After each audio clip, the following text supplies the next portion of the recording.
아버지, 다른 사람들은 특별하지만 우리에게는 보편적으로 일어나는 기적의 역사가 있도록 도와주시기를 원합니다. 아버지 하나님이여, 크신 능력과 역사 속에 온전히 가게 하여 주시옵소서. 아버지, 수많은 사람들 가운데 우리를 선택해 주시옵소서. 아버지, 우리에게 보편적이지 않는 것들을 보편화시켜 주시옵소서. 거룩한 능력으로 살 수 있도록 도와주셨사오니 오늘도 이 은혜에 감사해서 살게 도와주옵소서.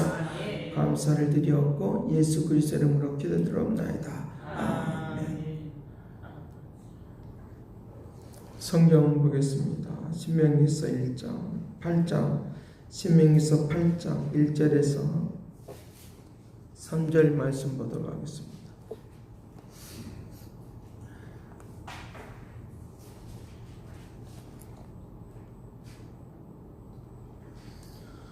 같이 보겠습니다. 8장 1절 같이 봅니다. 내가 오늘 명하는 모든 명령을 너희는 지켜 행하라. 그리하면 너희가 살고 반성하고 여호와께서 너희의 조상들에게 명사하신 땅으로 들어가서 그것을 차지하리라. 내 하나님 여호와께서 이 40년 동안 내게 광야의 길을 걷게 한 것을 기억하라. 이는 너를 낮추시며 너를 시험하사 내 마음이 어떠한지 그 명령을 지키는지 지키지 않는지 알려 하심이니라. 너를 낮추시며 너를 줄이게 하시며 또 너도 알지 못한 내 조상들도 알지 못하던 만나를 내게 먹이신 것은 사람이 떡으로만 사는 것이 아니요 여호와 입에서 나오는 모든 말씀으로 사는 줄 내가 알게 하려 하심이니라. 아멘. 오늘 우리의 사람들은 우리의 마음 속에 이제 지속적으로 반복적으로 이제 우리에게 들려주지 아니하면 다 잊어버린다는 거예요. 그래서 우리가 계속적으로 생각나게 하려고 하면 또 들려주고 또 들려줘서 그것을 잊어버리지 않도록 하는 것들이 우리 사람들에게 있다라고 하는 것입니다. 그런 의미 속에서 오늘 우리가 이 신명기서라고 하는 말은 명령인데 명령을 반복적으로 하는 겁니다. 내용이 반복적으로 계속적으로 그것을 다른 내용을 가지고 또 말을 하고 또 다른 내용을 가지고 또 말을 하게 되어지는 것들을 볼 수 있는데, 그러나 공통적으로는 내용이 같다는 거예요. 같다는 내용, 공통적으로 내용이 우리에게 같은 것인데, 너희가 명령을 지켜라. 그러면 내가 너에게 복을 주리라. 하나님의 명령을 지키지 않으면 내가 너에게 저주를 주겠다라고 하는 이 두 가지 내용을 계속적으로 다른 측면을 가지고 계속적으로 말을 이제 반복적으로 하고 있는 것이 바로 이 신명기서인 것을 볼 수 있다는 것입니다. 그래서 오늘 우리에게 지속적으로 하나님의 말씀을 들려주지 않으면 우리는 또 잊어버리게 되어 있어요. 왜냐하면 세상이라고 하는 것이 우리에게 미혹을 하고 넘어지게 하고 쓰러지는 그런 것들을 우리에게 많이 볼 수 있다는 것입니다. 그래서 하나님의 말씀을 우리가 지속적으로 듣지 않으면 우리의 마음속에 자꾸만 은혜를 까먹어 버리니까 지속적으로 듣고 또 이 명령을 새기고 가는 이것들이 계속적으로 반복할 수밖에 없는 그런 내용들을 우리에게 말씀을 해주고 있습니다. 자, 오늘 말씀 속에서 그와 같은 것들을 계속적으로 말하고 있는 것을 볼 수 있는데, 내가 오늘 명하는 모든 명령을 너희는 지켜 행하라. 그리하면 너희가 살고 번성하고 여호와께서 너희의 조상들에게 명사하신 땅에 들어가서 그것을 차지하리라. 이것이 말씀의 기본적인 틀이에요. 이것이 말씀의 기본적인 틀입니다. 이것을 지켜 행하라. 그러면 약속의 땅으로 내가 너희들을 들어가겠다라고 하는 것이 이것이 기본적인 틀인데, 이 틀을 가지고 계속적으로 이제 말씀을 가지고 이제 설명을 한다는 것입니다. 설명하는데, 자, 너희에게 이제 그것을 차지하게 될 때인데 내가 너희들에게 힘들게 하고 망하게 하려고 그와 같은 상황이 있는 것이 아니다는 것입니다. 1장에서 말을 하고 있는 것처럼 너희들이 걸어왔던 그런 이제 그런 일들, 걸어온 그 길들이 걸어온 길들에 대해서 말을 하면서 그들이 뭐라고 말합니까? 우리들이 이제 가나안 땅에 들어가는 그 아낙 자손들에게 우리들을 죽여버리려고 이와 같이 우리를 애굽에서 이렇게 끌고 왔다라고 그와 같이 말합니다. 그런데 하나님은 그들을 인도하신 것은 뭐 때문에? 애굽에서 그 고통에서 벗어나서 가나안 땅에 들어가게 하려고 하나님께서 이스라엘 백성들을 끄집어내서 이끌어내는, 모세를 불러서 인도하시는 그런 상황이 있는 것을 보는데, 우리는 조금만 어려우면 하나님 나를 죽이네, 하나님 나를 못 살게 구네, 하나님이 없네 라고 하면서 하는 것입니다. 하나님은 우리에게 이 명령은 하긴 하는데, 명령하긴 하는데 우리에게 기계적으로 일하지 않기를 원하세요. 우리에게 자유의지를 허락하여 주셔서 우리에게 선택하도록 하는 거예요. 선택의 폭이 넓도록 하는 거예요. 그런데 그 선택에 대하여 내가 이제 의를 선택할 수 있고, 이제 우리에게 의를 선택할 수 있고, 죄를 지을 수밖에 없는 것으로 선택할 수밖에 없어요. 그런데 그 책임은 누구에게 주느냐? 우리의 사람에게 주도록 한다는 거예요. 그 사람에게 주는 것이니까 내가 하나님의 말씀을 잘 지켜 나갈 때 축복이 있는 것이고, 그렇지 않으면 축복의 역사가 없는 것인데, 그 책임을 내가 져야 되는데, 내가 잘못을 해놓고, 내가 잘못 선택을 해놓고 이제 책임을 누구에게 돌리냐라고 하면 하나님에게 그 책임을 돌리면서, 하나님이 나에게 축복하느니 안 하느니, 또 하나님이 나에게 나를 사랑하느니 사랑하지 않느니 라고 하면서 우리를 계속적으로 하나님에 대하여 거부하고 또 하나님에 대하여 불평불망하는 것이 우리의 마음속에 있는 것을 우리에게 볼 수 있다는 것입니다. 왜 그러는 것입니까? 하나님의 명령인 말씀을 잊어버리는 거죠. 자꾸만 잊어버려서 또 그 말씀대로 살지 않는 하나의 우리의 모습이 있는 것을 볼 수 있습니다. 그러니까 우리에게 예수 그리스도가 이 땅에 오셔서 우리가 내려오셔서 이제 하나님의 말씀과 함께 잘 멀어져 있었던 사람들을 끄집어 오려고 하니까 얼마나 어렵겠어요. 얼마나 어렵겠어요. 우리 자녀들이 말을 안 들어도 그 말을 듣게 만들려고 막 채찍질 하잖아요. 채찍질 하고 막 그러는데 얼마나 어렵습니까? 자녀들하고 몇 번이고 싸우잖아요. 몇 번 싸우는 거예요. 또 우리에게 수도 없이 많이 싸우고 왔어요. 그래서 이렇게 끌고 왔다는 거죠. 어제 말씀을 드렸던 것처럼 이제 내가 독수리를 업어서 독수리가 새끼를 업어서 그곳까지 오게 한 것처럼 나를 그렇게 업어서 이렇게 오게 하시는 그 역사가 오늘 우리에게 영적인 싸움이라는 거죠. 그 영적인 싸움에서 이기기를 간절히 바랍니다. 그래서 그곳까지, 그 자리까지 나를 이끌어냈다. 너희들을 그곳에서, 애굽에서 여기까지 내가 얻고 왔다. 1장에서 말하고 있는 것이 여기까지 내가 얻고 왔다는 거예요. 그 자리까지 오기까지 굉장히 수많은 시간들이 왔다는 거죠. 자녀들이 그냥 큰 것 같아도 그냥 크지 않았어요. 수많은 시간들 속에서 싸웠어요. 이렇게도 싸우고 저렇게도 싸우고, 나 집을 나가니 많이 하고, 너는 내 새끼니 많이 하고, 너는 내 자녀니 많이 하면서 살아왔다는 거죠. 그러니까 너는 내 자녀가 아니다, 호적에서 파버린다라고 하는 말은 호적에서 파고 싶어서 그런 거예요. 그 말을 좀 듣게 만들려고 그가 하죠.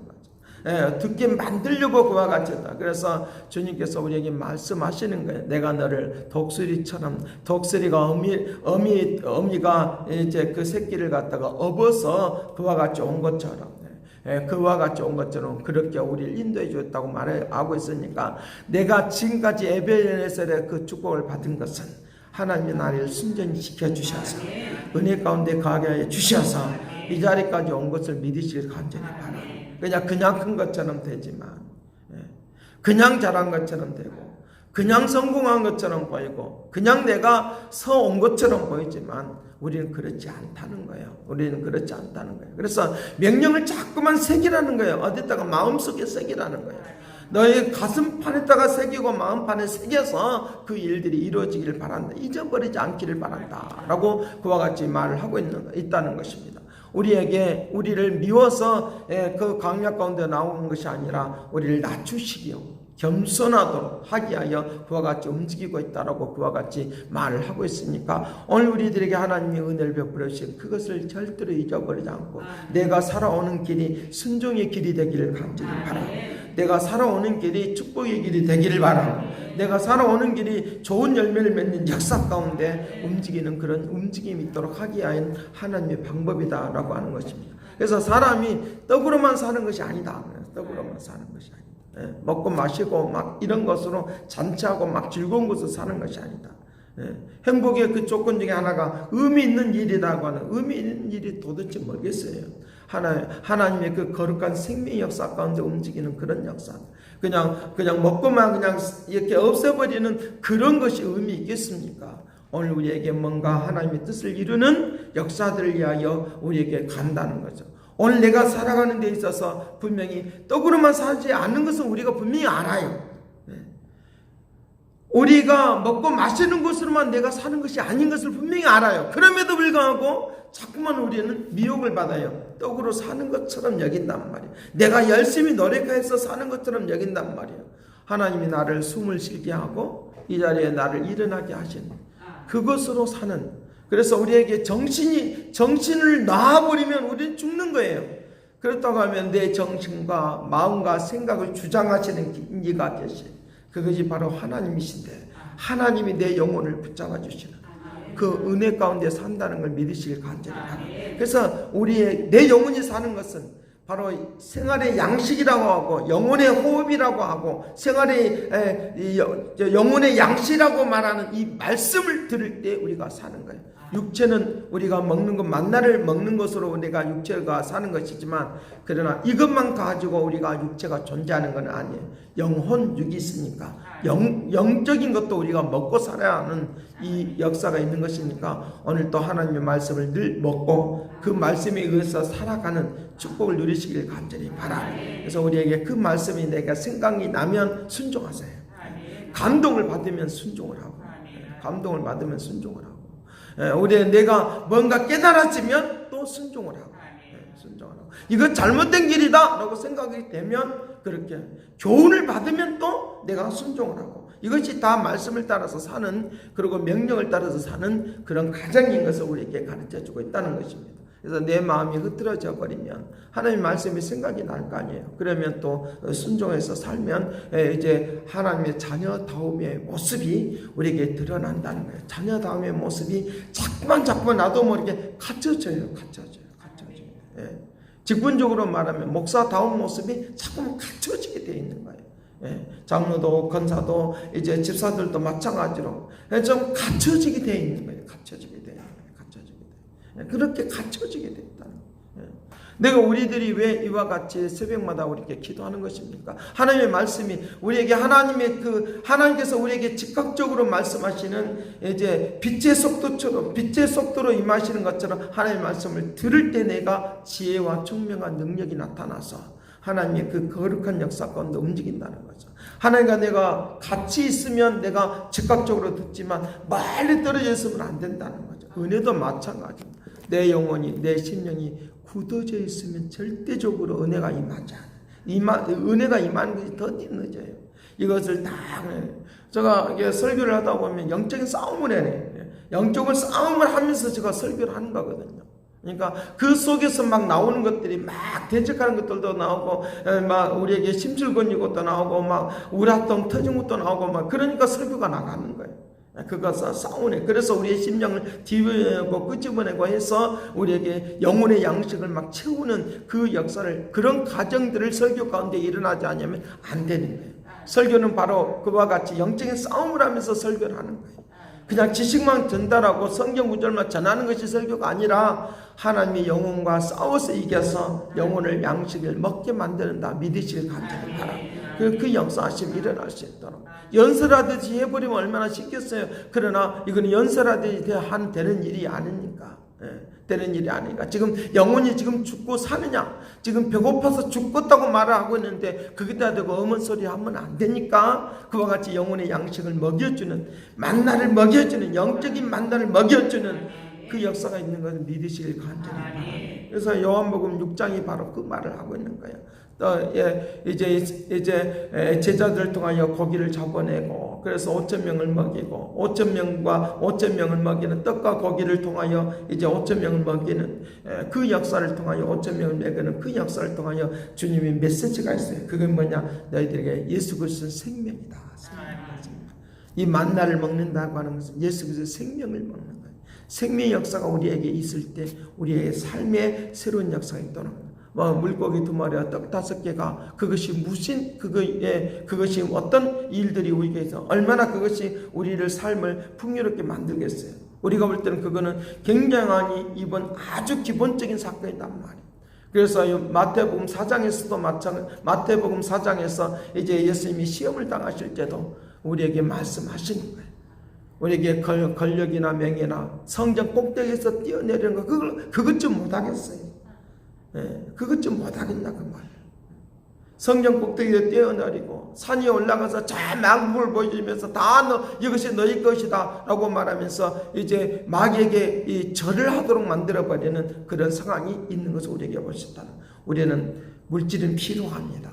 명예도 필요합니다. 권력도 필요합니다. 그러나 굴복은 하면 안 되는 굴복은 하면 안 되는